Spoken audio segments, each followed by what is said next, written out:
Hello, our saucer friends. Hello, everybody. This is a good one today. Yes, we're very excited. I am going to show you, if you're on YouTube, and you should be, what I'm wearing today. Can you see what it says? Is it? Yeah. More self-love with a rose and featuring Alyssa's nipples. So check it out now. On YouTube, Ask Us with Polly and Alyssa. We are, you guessed it, talking about self-love today. Talking about nipples? You guessed it, talking about my nipples. My OnlyFans account is. Right? Make that money. But seriously, DM us if you think we should get OnlyFans. Yeah, thinking about it. We are going to be talking to Dr. Amelia Hruby. She is so amazing. She just wrote a book called 50 Feminist Mantras. It's going to be out in a couple weeks from now, October 6th. So please pre-order it. And if you're on the fence, you're going to listen to this interview and realize, oh shit, I need that. Yes. Man or woman. But she's amazing. So she's the host of a podcast called 50 Feminist States. And then, like I said, 50 Feminist Mantras is her book that you can pre-order now. You can head to her website at ameliahruby.com. You can follow her at Amelia J-O, Hruby, Hruby. And her book is at 50 Feminist Mantras, and her podcast is at 50 Feminist States. So please follow her. Please show her some love. And like I said, you are going to buy this book after you hear this interview.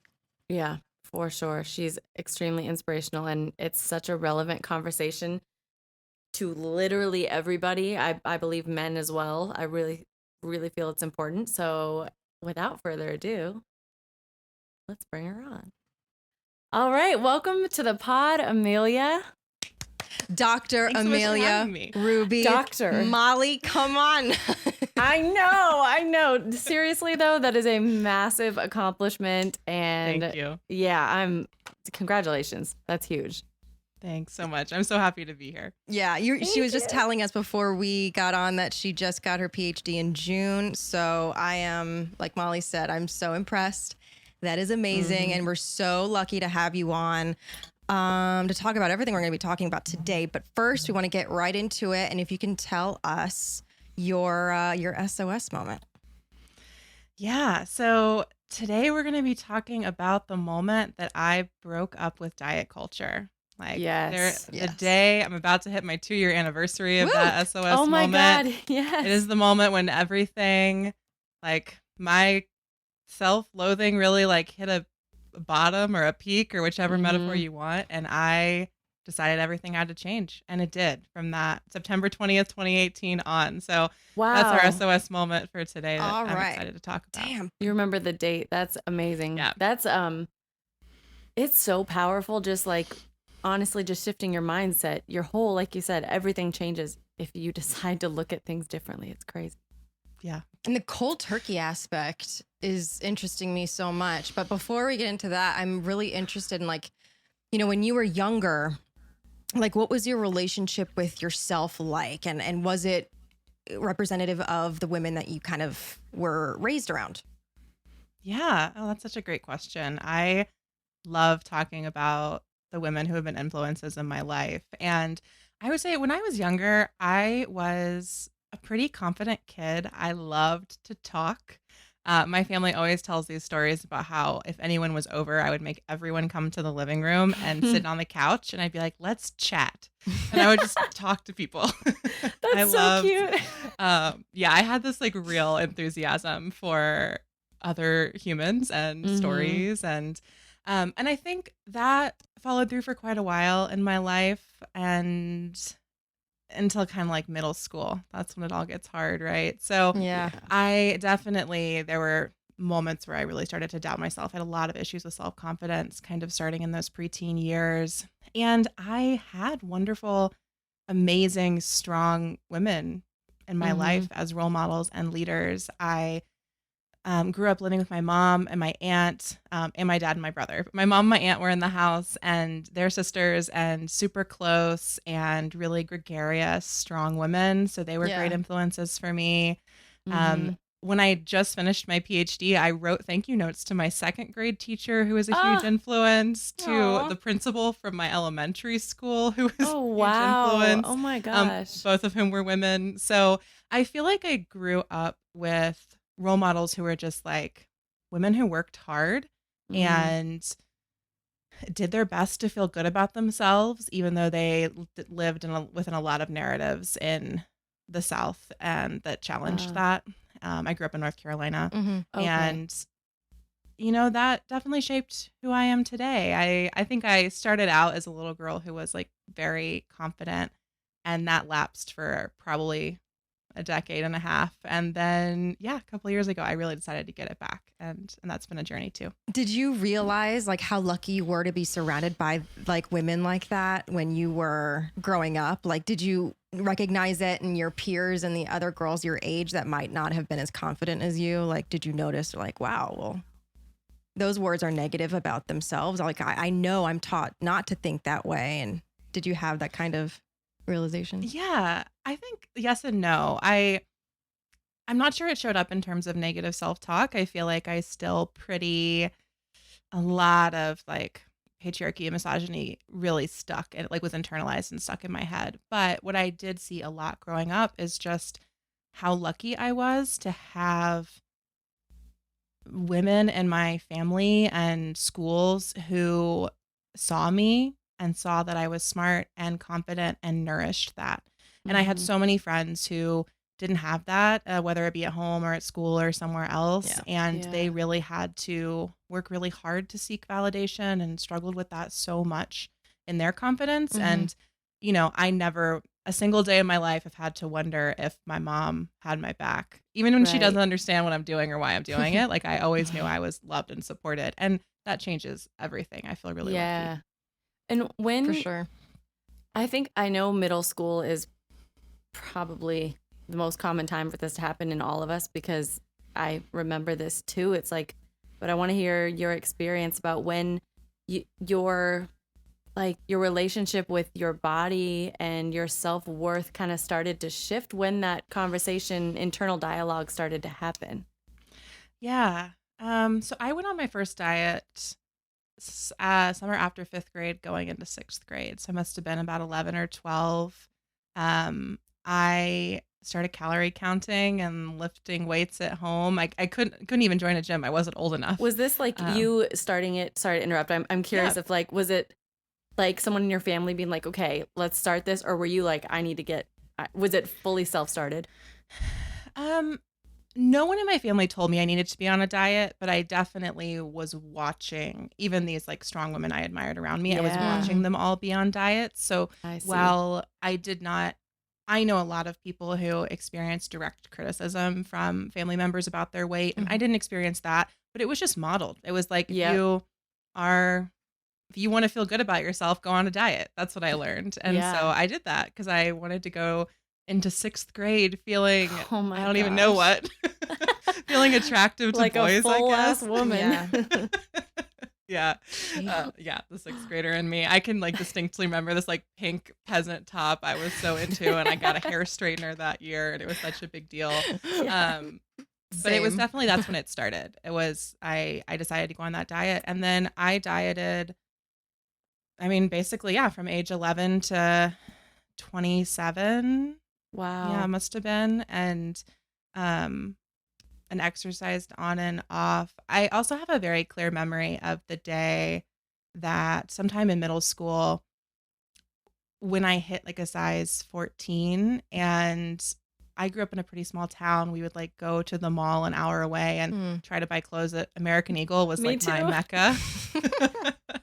And I do remember that day and my mom basically being like, they don't have sizes bigger than this, so you can't get any bigger than this. Oh, And that was heartbreaking. That's is still a heartbreaking memory for me and definitely impacted just a lot of self-doubt and yeah. restriction and kind of where everything went from there. Yeah.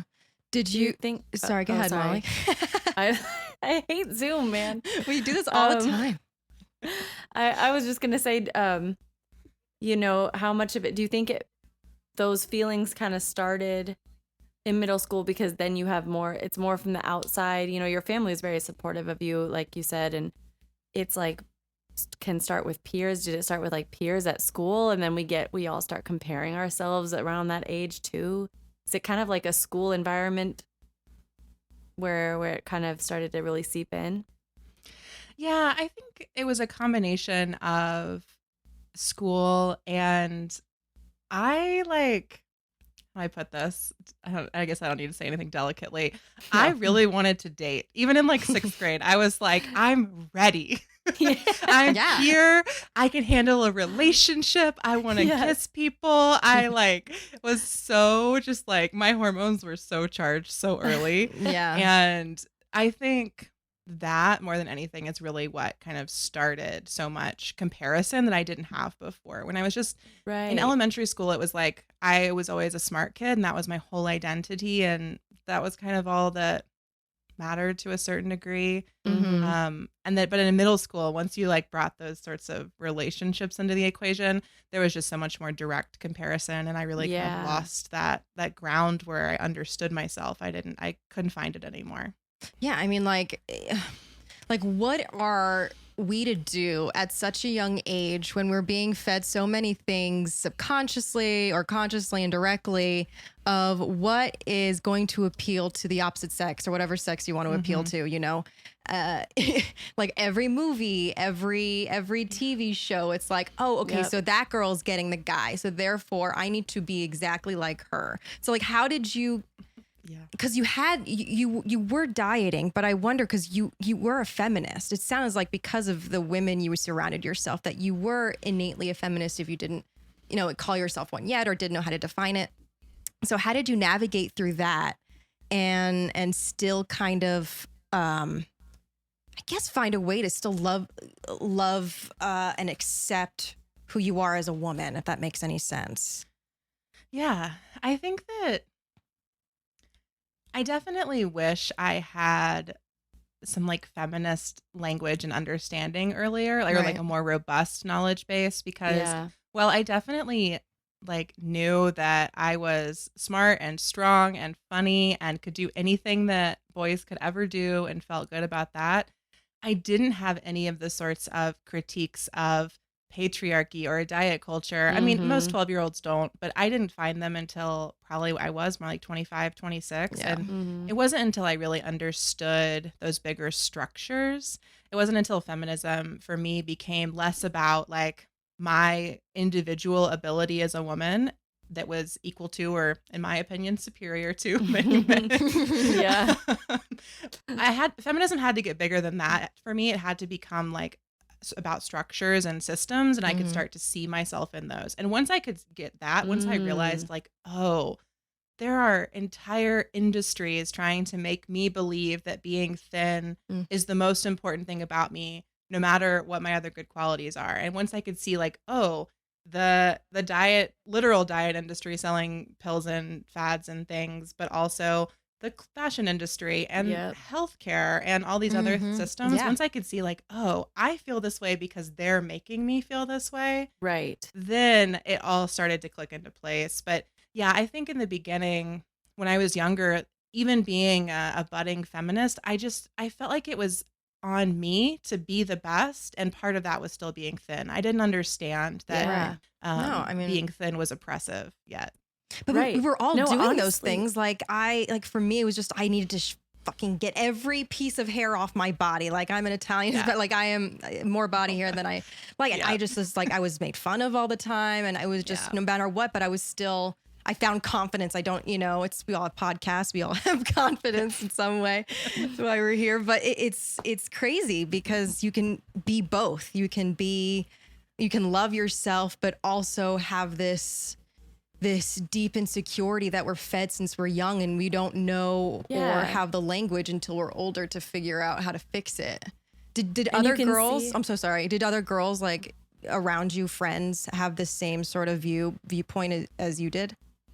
Oh yeah, I mean definitely. From childhood through now, so many women in my life struggle with insecurity or even deeper just like self-loathing or Yeah. and And they still know and believe that they're badass, right? Like, Yeah. it's not Right. that they're just like in a pit of self-pity or sorrow. Right, Like, right. they hold both. I think we all do. And I think Yeah. even now I've come really far on my self-love journey, but it's a practice. It's not like it's done. I didn't Every get day. yeah. It's like a It is. new, right? Like a reset. Like, okay, where do I want to live in my mind today? Yeah. Because it's not a given that if yesterday was great, that tomorrow is going to be. And it's interesting because, what you're describing, and then Alyssa, what you're describing, these different beauty standards that there's so many that are put on women. And so then it's easy for us, like growing up, to look at other girls who don't have our specific issue and be like, well, they have it figured out. And then come to like Alyssa, you're teeny, you're so tiny, but then you're there with like so self-conscious about all your body hair.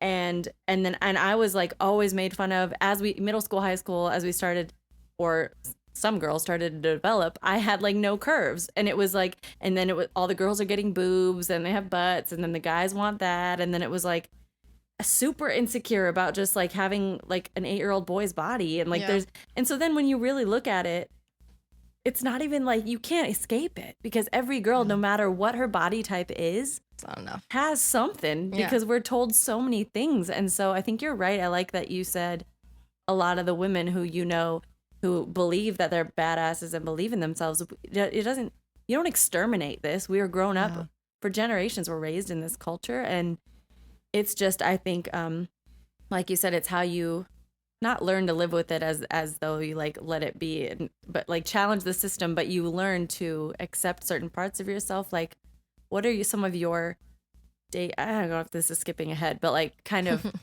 or I guess, okay, I'll rephrase it. But how did you, when you got to that moment where you were just like, I'm fed up with this. This is a waste of time, like your actual SOS moment. And then how did your daily practices shift in terms of your daily mental practices? Yeah. So for that SOS moment, I'll just kind of tell the story of how that happened. And I'll just say here for anyone tuning in that I'm going to talk a little bit about binging and some obsessive exercise issues. So if you can't listen to that, I'd skip ahead a minute or two. But basically in the summer of 2018, I was in between like jobs and projects, and I was staying at my parents' house for a while, and I was feeling pretty low about myself. I was just not in my best place, and I slipped back into a cycle I'd been in, as I said, since I was young. I was like, oh, I don't feel good about myself. Well, I'll lose weight, because once I do that, then I'll feel better. Like I'll be thinner and I'll feel better. I think, for me, it's weight, as we've talked about. For other people, it's probably like, oh, well, I'll fix my hair, or I'll fix my skin, or I'll do whatever I have to do. And then once I make that change to my body, then I will suddenly feel better about my life. Right. So I was staying at my parents' place, and I decided that the way I was going to feel better was going to be to try to lose X number of pounds. I don't even remember how many. It was probably like 20 or 50, or honestly, the numbers changed daily. So, and so I started dieting. I went on a really restrictive calorie counting diet, and I was exercising like for an hour or more, 3 times a day at least. And I injured my knee. I injured my neck. And I felt way worse than I ever had before. And I literally woke up one morning. It was September 20th, 2018. I woke up that morning, and I just felt like the pain, the physical and emotional pain that I was in, was overwhelming. And I kind of looked at myself in probably a literal mirror and a metaphorical mirror, and was just like, you can hold on to this self-hatred and keep doing this over and over again and wreck your body, like its health and well-being, or you can stop. And once I said that to myself, I just had this real moment of clarity that like I was done and I had to stop. I was going to get really hurt if I didn't stop. I was going to get really sick if I didn't stop. And I didn't want to keep living that way. I just didn't want to keep hating myself. And it sounds, of course, simple in some ways, and I don't quite know what I've always wanted to look up like the astrology for that day to be like, what happened that I could make this choice? Yeah. Like what was happening that like We could led to this like SOS moment of like, Well, you know Jordan, right? She could maybe. I do. Yeah. Yes. I need to get Jordan, I was gonna your say. podcast resident astrologer, as you Yes. say, to She'll give pull me you a- up. look For it real, up for me. she would, and down with it. Yeah, I would love to know, because it was really just like this clear, it was a moment, it was like a turning point. I was either gonna go and like lose more weight than ever and be more hurt and sick than ever, or I was just gonna stop. And so that morning I finally got out of bed, I took a shower, I put on some of my favorite clothes that a friend of mine had actually sewn for me, so like handmade things. And I went outside my parents' house into their garage, and I set up my phone on like the car, and I took a bunch of selfies to celebrate. Yes. Oh my gosh. I I love love that. that. Yeah, and I have not dieted since then. I've not been in a gym since then. I only move when it feels good to me. Yeah. Since then, Yeah. it's been a real turning point. That's amazing. Was it hard to like? Obviously, something like deep and powerful moved you to do that, and that like you were very convicted in that. And I wonder, like, did you still have to come up with ways to get yourself out of like that spiral on certain days where you almost would go back to that? Oh yeah, definitely. I think that the conviction of that moment is shocking even to me, and how strong it was, because normally I don't have that kind of strength, emotional strength, I guess, to be honest. But I think that I do a lot of things to keep from going back there. And one of them, the first thing I started doing was just naming it for myself. Like, was having a bad day and realizing, oh, I'm having a bad day, so I'm thinking about trying to lose weight again.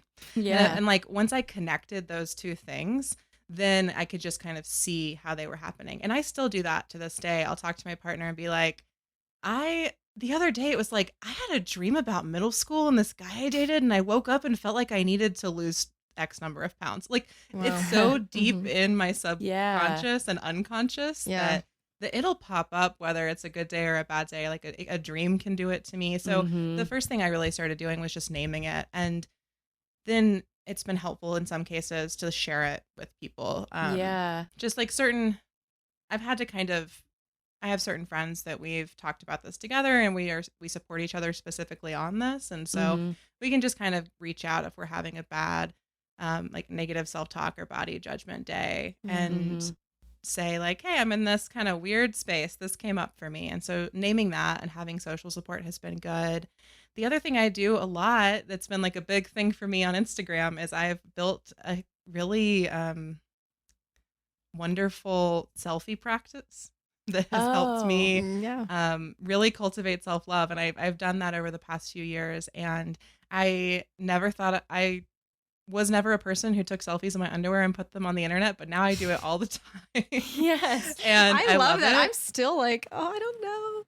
Like, a little, I'll give you guys a little bit. It's like so hard to get confidence like that. It's amazing. And I love them. Yeah, it's a funny thing. And I don't think it's a solution for everyone. I don't think just putting a photo of yourself in your underwear on Instagram is going to like solve anything. No, we want everyone to go to people. OnlyFans immediately. Okay. Yes, of course. But I just think that for me particularly, so I guess what I haven't said since that SOS moment, I've gained, I don't even know, I would guess 50 pounds. I really don't know how much weight, a significant amount of weight. You know, I've got new stretch marks on my stomach just since quarantine started. My body has changed pretty dramatically. And so selfies were the way that I, instead of avoiding that, which is what I used to do when I didn't like how my body looked or felt, I would just refuse to look at myself. Selfies became this way of like just being with my body. I'm just saying, present. All right, I'm gonna look at myself today, and not simply in a mirror, but in a way where I love selfies because I love photographs and I love how you get a shape, like construct the image. So a selfie became a way I could really play with loving certain parts of my body and the ones I struggled with the most, and exploring them and documenting them. And that practice has been really, really powerful over the past 2 years. That's beautiful, because I often wonder why it's so easy for us, as people probably, but definitely as women, like we can all look at photos of other women of all ranges of sizes and shapes and colors and everything, and find the beauty in it like almost immediately. I can look at pictures of so up close pictures of people's faces, the kind that when it's of you, you're like cringing.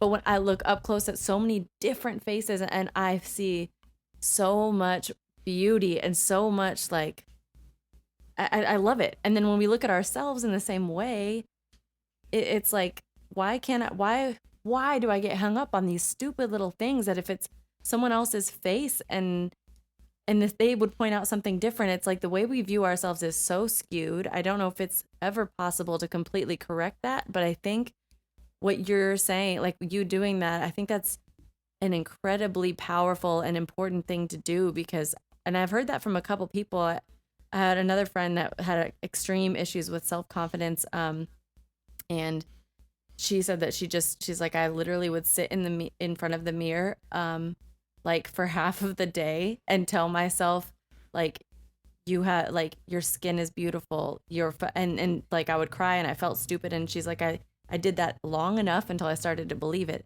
And it's like we have to normalize other things in culture. We also have to normalize ourselves to ourselves. And it's also, because I'm thinking about it too, about just, you know, when you're talking about like seeing other women and being in awe of their confidence. And I just feel like I do that too. But in my head, I'm also just like, is that Facetune? Is that Facetune? Is that Facetune? Is that surgery? Is that surgery? And I just feel like we're so numb to it that I never know whether or not like I can accept this image for what it is, because I've Facetuned, certainly, of course. Mhm. You know, it like doesn't matter how small I am, like I'll always want to make sure I'm looking the smallest like possible. So it's so important to have women like you to kind of put up a middle finger to that bullshit, you know? And I was going to ask you this earlier about like how you feel, because I know it's a complicated thing. Like, because I say surgery and I feel like the Kardashian-ness of it all is so like it overwhelms our beauty standards. So like, how do you feel about that? Like getting the surgery to feel how you feel, and like your opinions on the Kardashians in general. I a big part of my feminist politics, and particularly my feminist politics and reproductive justice politics, is just like a deep commitment to bodily autonomy. And so I think that people should have everyone should have the right to make decisions about their own body. And so in terms of plastic surgery, I think that if that's a choice that someone's making for themselves, then I'm going to support that choice. Mm-hmm.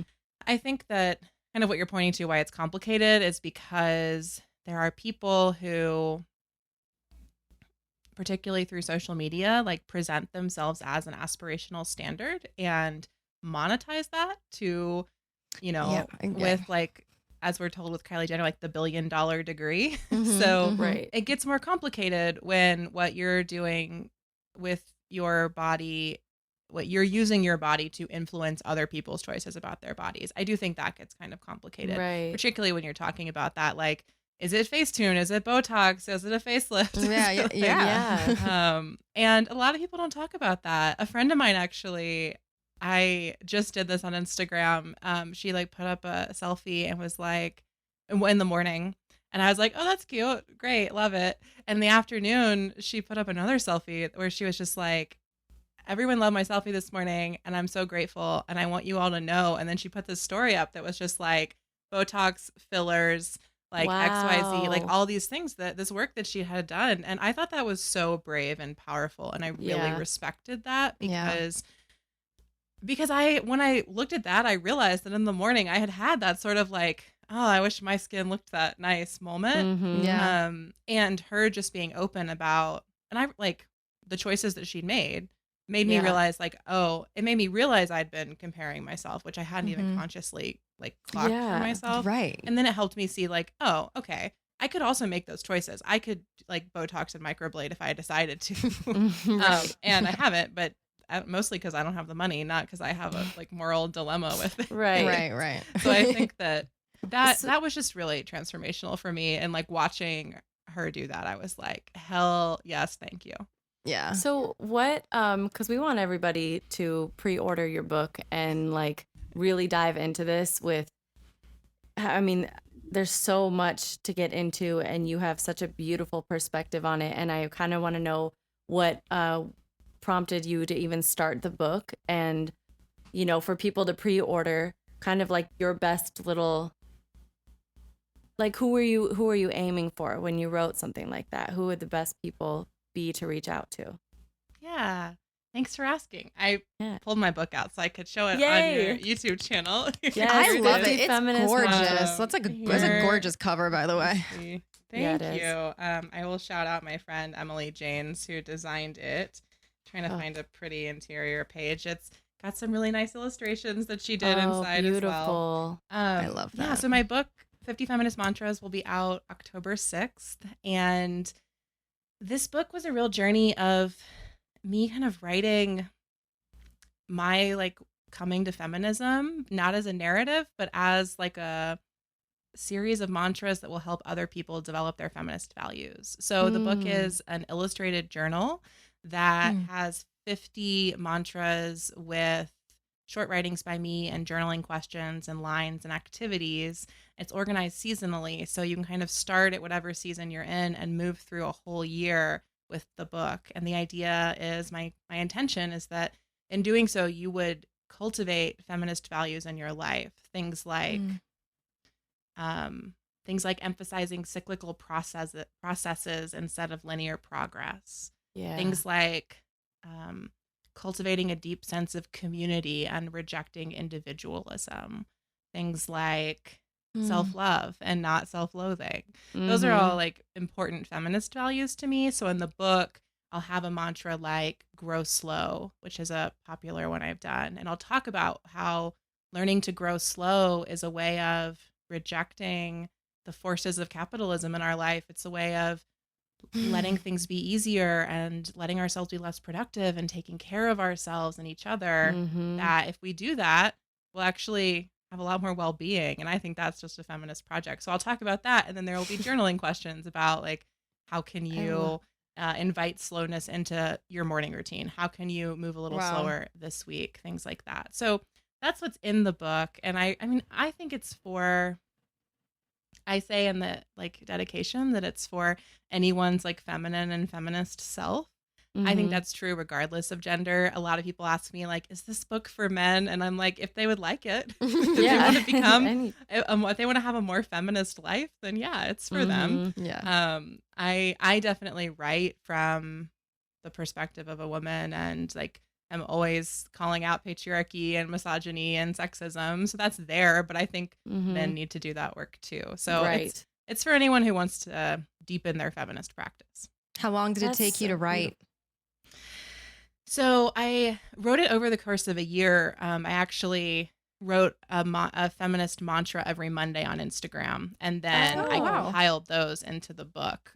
So the writing process was a little different than some because I was kind of doing it slowly over time.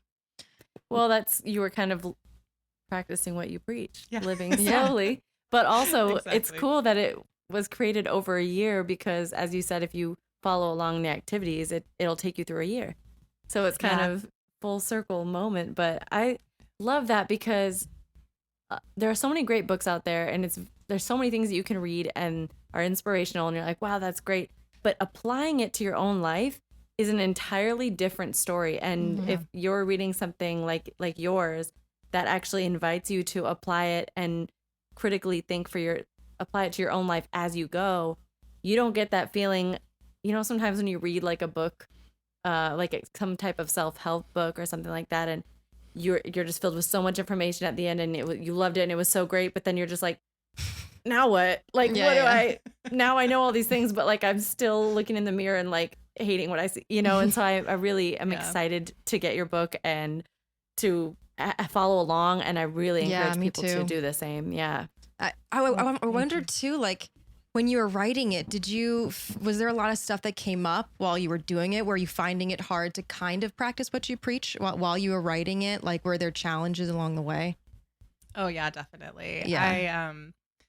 I have this conversation with my friend Taylor Morrison, who runs a self-care company called Inner Workout.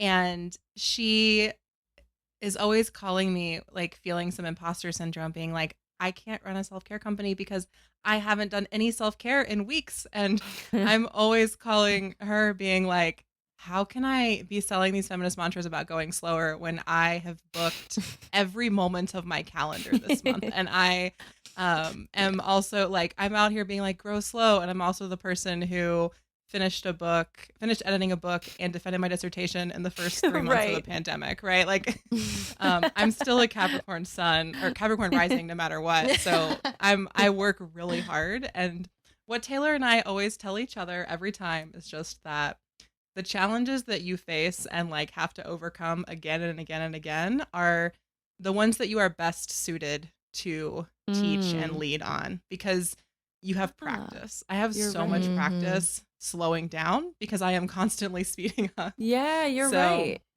That's definitely. And it takes away the like novelty or the like facade of like, no, we're all human. Even the people that have write the best like workout books or the best like cookbooks, like they still have days where they probably eat ramen. You know what I mean? It's like nobody lives fully one thing. We're fluid beings, and that is, like you said, it's the rigidity of a capitalist society that we live in that we have to constantly practice to break from. But I really like that you said that, because it's just being easier on yourself, right? Yeah, self-forgiveness. I did another interview recently where someone asked me like, what's the biggest lesson I've learned since going into social distancing, and I said it was self-forgiveness. Just like learning to let go of my rigid expectations for myself and trust that I know what I'm doing and forgive myself when I mess it up. Amen. That's the hardest part, honestly. Yeah.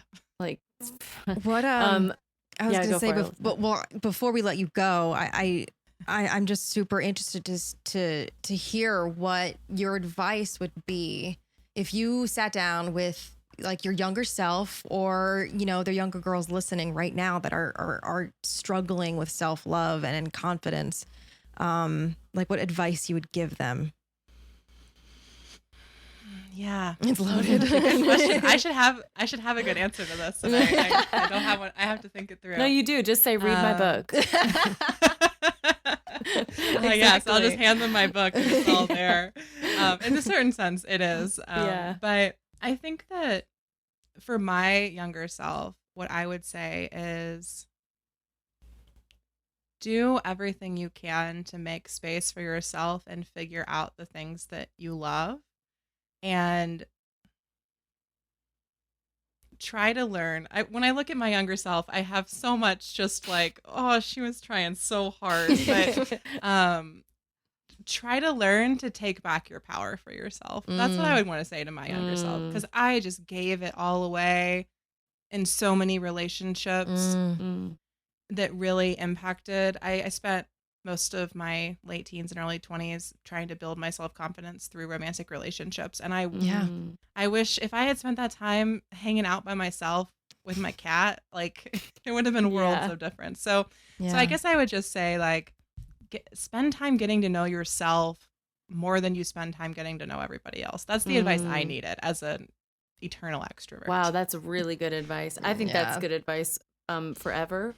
But I wish someone told me that when I was younger too, because wow, that's great. I think I like fell into that just because the guys that were around were just so lame, and I was like, nah, I'm gonna sit home by myself and I like figured that out just because the guys were lame. That's great. Power to you. Do you have like hope for the like? How do you see like how the kind of like the what's the word? The kind of vibe, for lack of a better word, of like where we're going as far as women and taking their power back. Yeah. Do you kind of hope? I always have hope. Yeah. I mean, a friend recently described my work as like always radical and relentlessly positive, and so I really Mm. do like have a very radical approach to my feminism, and I think that so much in the world needs to be changed and abolished, and I Mhm. am very principled about that, but at the same time I have to be relentlessly positive and have hope. And so I think that right now there is a lot happening in terms of the development of feminist consciousness and anti-racist consciousness in the US. And Mhm. I think I don't know what is going to come of that yet. I also know that the astrology for the rest of this year is like the hardest Yep. in the like we've had in ages. So I think it's gonna probably get a lot worse before it gets better, which feels painful to admit. But I have a lot of hope. I especially when I look at younger women and gender nonconforming and non-binary folks.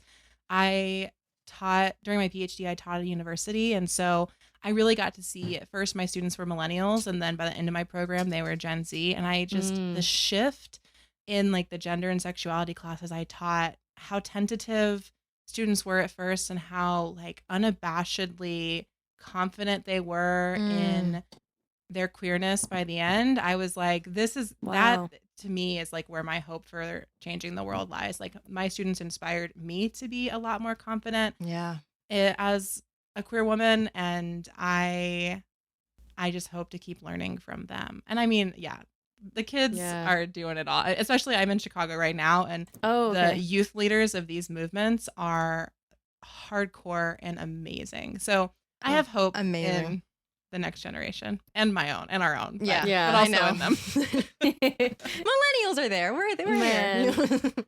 thank you Well, we're so trying. much, We're trying. Amelia. Like Thank you so much. this conversation is so important, and I think it's just the more we spread it, the more we have it. I think Mm-hmm. your book is incredibly important for that reason. Like, and for you coming on and sharing this with our listeners, thank you so much. Thank you both. This was a real joy. I've been looking forward to it Yeah. all week, and I can't wait for other folks to hear it. Okay. Oh my God. I feel rejuvenated. Thank you again so much, Dr. Amelia Hruby. You it's so important to have conversations like this because as we talked about, like no matter what size you are, no matter what skin color you have, no matter what background, whatever, you're never going to feel adequate. We're taught not to feel adequate. It's how the patriarchy's designed it. We are supposed to, because capitalism, like we need to buy these Yep. pills to make us skinnier. We need to buy this makeup to make every pore disappear. We need to get lip injections because we need DSLs. Like we need to just be as appealing to men as possible. But if we just take our power back, it's a done Yeah. fucking deal. Like I know. And I just really appreciate her. You know, she's so open and honest, but like, you know, being honest with the fact that it's not, nobody ever fully has this figured out. It's like, as women, especially, I think we need to remember there's not this destination we get to where we, every single day from there on out, we wake up feeling great and powerful and beautiful all the time, every day. Yeah. That's not even a thing. But the thing, it's a daily practice, and the way that she explained, you know, how she moves through that every day, because we're all fluid beings in our emotional states and our mental states and everything. And just creating those tools for yourself, and as you know, as early in life as possible, Yeah. to create less issues. grow moving forward. grow slowly. I think that's beautiful. Yeah. And for this episode is UltraViolet. UltraViolet Action is an organization that creates consequences for sexism by holding politicians and thought leaders accountable to all women. They run grassroots lobbying campaigns to pass or defend legislation that will benefit all of our lives. They demonstrate the demand and create political pathways for policies that center women, especially women of color, Indigenous women, immigrants, and LGBTQ people. By working directly with lawmakers and mobilizing constituents, UltraViolet protects and expands health, safety, and security for millions of women. To learn more and to donate, please visit weareultraviolet.org. Perfect. And ladies and gents, please make sure you're following at the SOS Pod on Instagram, on Twitter. That is the SOS Pod. And we are on YouTube, and you can see our beautiful faces. We put makeup on for this, even though this is a self-love I podcast. have a cute necklace on. Cute necklace But we are on on. YouTube. It's so gorgeous. We are on YouTube, SOS with Molly and Alyssa. You got to check this out. And we are on every streaming service: Google, Amazon, new. Oh yeah, Amazon's new. Apple Podcasts, Spotify. Check us out everywhere and subscribe and leave us a 5-star review. Yeah. Yeah. So here's to turning meltdowns into magic.